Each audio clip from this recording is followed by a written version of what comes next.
revenir sur la question d'Israël, de l'État d'Israël. La thèse que je défends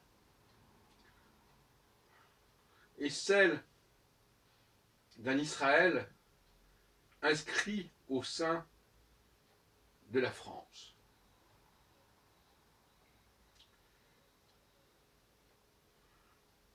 C'est-à-dire que finalement, tous ces juifs qui ont quitté le Maghreb et qui auraient pu venir en France et qui, par exemple, sont allés vivre en Israël.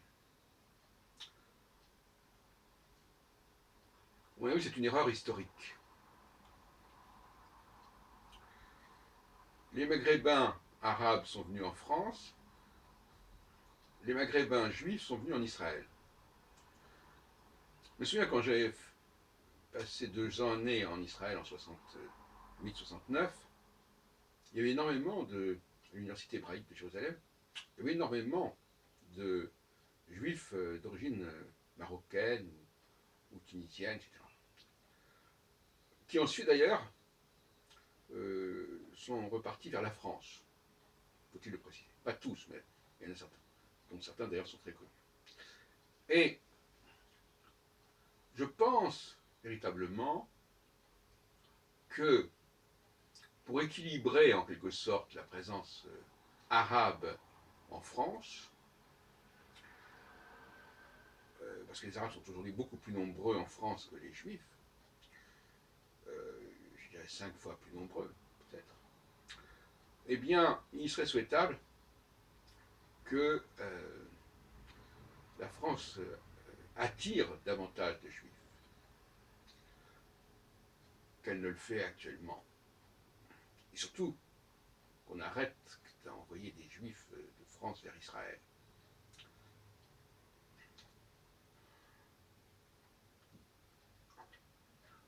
Pour moi, la France n'a aucune vocation à une sorte de nationalisme patriotique réducteur. Elle a un destin impérial, comme je l'ai déjà dit plusieurs fois, c'est-à-dire qu'elle est capable de faire vivre, elle a mission, elle a vocation à faire vivre en son sein plusieurs entités, plusieurs communautés. Je suis pour une France plus multiculturelle. Et d'ailleurs, la notion même de laïcité ne fait sens que par rapport au multiculturalisme. Si en France il n'y avait qu'une seule et unique culture, on ne parlerait pas de laïcité. On ne serait pas dans la laïcité d'ailleurs. Et historiquement, rappelons que Herzl a rédigé l'État juif en grande partie en France, et qu'il maîtrisait d'ailleurs bien la langue française, puisque d'après mes travaux, j'ai publié en 2002 Le sionisme et ses avatars au tournant du XXe siècle, il a surveillé l'édition française de l'État juif. Et c'est pour ça qu'on dit l'État juif, l'État des juifs. Non, l'ouvrage est paru en français sous le nom l'État juif, avec l'accord absolu de Herzl. C'est une mauvaise connaissance de la langue allemande, de même qu'on dit la question juive, on ne dit pas la question des juifs. Or, le mot allemand, c'est Judenfrage, comme le mot allemand, c'est Judenstadt. Il faut savoir ce qu'on peut dire. Bon. Alors, donc, si les Allemands écrivent autrement que nous, il faut traduire correctement et ne pas s'amuser à dire l'État des Juifs. Enfin, peu importe. En tout cas, l'État d'Israël, le projet de foyer juif en Palestine, plus exactement, tel que Herzl le pensait, s'il l'élaborait, c'était pas spécialement pour les Juifs de France. Hein. C'était plutôt pour les Juifs de l'Est de l'Europe. Et d'ailleurs, Herzl a été porté par ces Juifs-là. Le sionisme a été largement dominé par le judaïsme de Russie, notamment, qui vivait des moments difficiles, en effet. Bon, enfin, ne revenons pas là-dessus. Historiquement, la France a joué un rôle majeur dans l'histoire des Juifs en Europe, avec l'émancipation qui a été décrétée, votée en 1791, sous le règne d'ailleurs de Louis XVI, qui n'était pas encore parti et exécuté, comme j'ai montré dans cet ouvrage. Et c'est pas par hasard que ça s'est fait comme cela. Et on sait aussi que la France aurait pu et aurait dû avoir le mandat sur la Palestine. Et ne l'a pas eu, et ce sont les Britanniques qui l'ont obtenu à sa place. Il ne faut pas oublier que toute la Méditerranée orientale était très largement francophone, notamment dans le cas de la Turquie, puisque la Palestine appartenait à l'Empire ottoman. J'ai suivi les travaux notamment de Raïm Vidal-Sefia sur le rôle de la langue française dans le judo espagnol des Turcs, la Turquie s'étendant d'ailleurs jusqu'à Salonique à l'époque. Et d'ailleurs lui-même il parlait d'un judéo-fragnol, curieusement. Et c'est dire que le français était présent fortement dans cette région. Et il y avait aussi d'ailleurs l'Alliance israélite universelle. Et puis il y a eu l'ENIO, l'École nationale israélite orientale, qui fut dirigée par Emmanuel Levinas, etc. Et donc nous avons là une présence française qui était également très forte évidemment dans le Maghreb. Donc la Turquie était très francisée, la Turquie au sens de l'Empire ottoman était très francisée à l'aube du XXe siècle.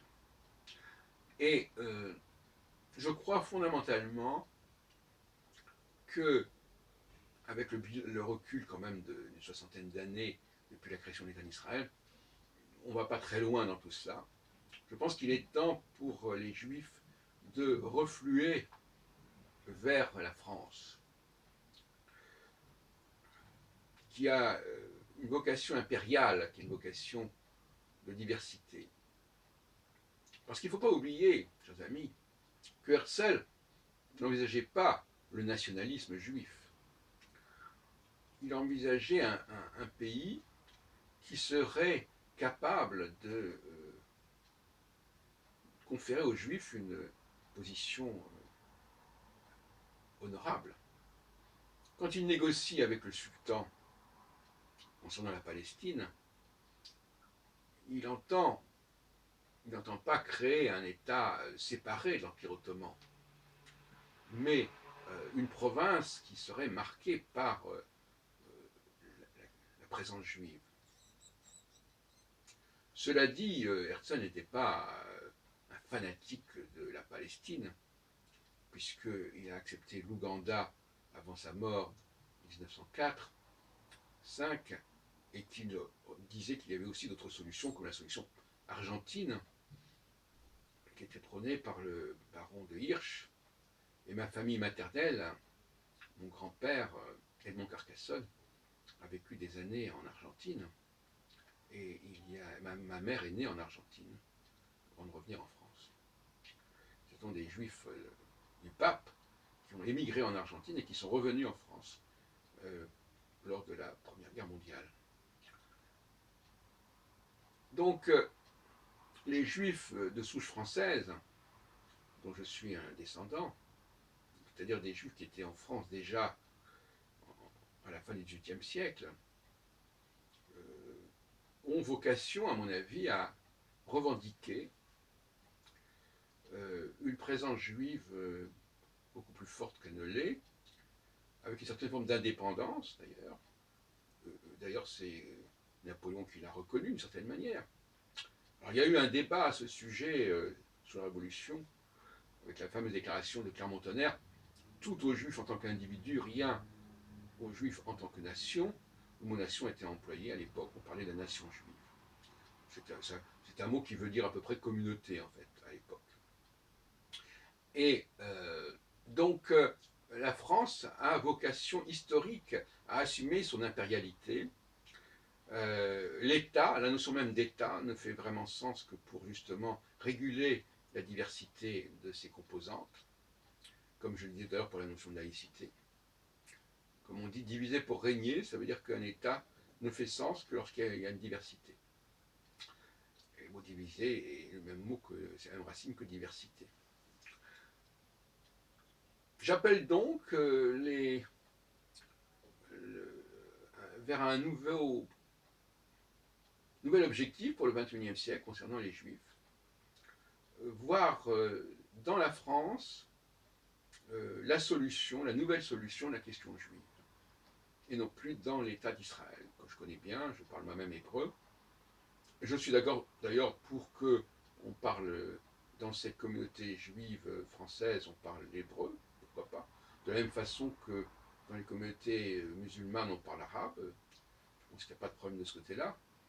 C'est un mauvais débat de la part des juifs français de dire que les musulmans doivent être plus laïcs, etc.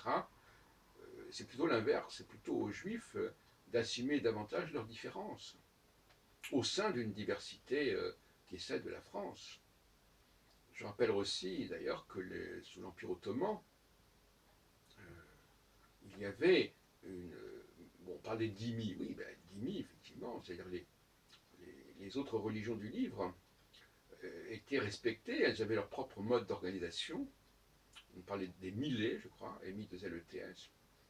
Et je trouve ça tout à fait normal. Je comprends d'ailleurs très bien les musulmans qui, ayant vécu sous l'Empire ottoman, les Arabes, je veux dire plus exactement, eh bien, avaient vu qu'il y avait des communautés minoritaires, comme les chrétiens, comme les juifs, qui avaient leur propre spécificité, leur propre pratique, même leur propre juridiction. Et on comprend mieux pourquoi, quand ils viennent en France, ils espèrent la même chose, ils attendent de la France la même magnanimité, la même ouverture que cela a été à l'époque d'Istanbul et des sultans. Et ils sont déçus de voir que la France n'est pas à la hauteur de cette vocation. Donc, pour terminer, si la France réassume sa vocation impériale, ça lui permettra aussi de proposer une nouvelle solution pour la question juive. Voilà. Et puis, je voudrais insister aussi sur le fait que la Palestine, de toute façon, n'est pas la patrie des Juifs, puisque on nous raconte qu'ils sont partis d'Égypte pour aller en Palestine, on nous raconte qu'Abraham est venu du nord de Turquie, de Syrie, pour venir en terre de Canaan. Et actuellement, les travaux sur l'ADN, on nous dit maintenant que les Ashkénazes ne sont pas marqués ne correspondent pas à ce qu'on pouvait attendre d'un peuple venant de Palestine. Moi, ça ne me gêne pas du tout, parce que de toute façon, je pense que la question de d'où viennent les Juifs est ouverte, et que ça ne me gênerait pas de savoir qu'ils viennent d'ailleurs que de Palestine. D'ailleurs, de toute façon, je pense que personne ne le croit. Et c'est pas parce qu'ils parlent l'hébreu que ce sont des sémites.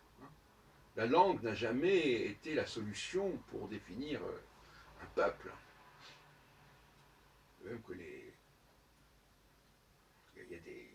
Ça n'a rien à voir, ça n'a rien à voir. Parfois, ça peut coïncider, mais la langue n'est pas la clé de l'identité d'un peuple.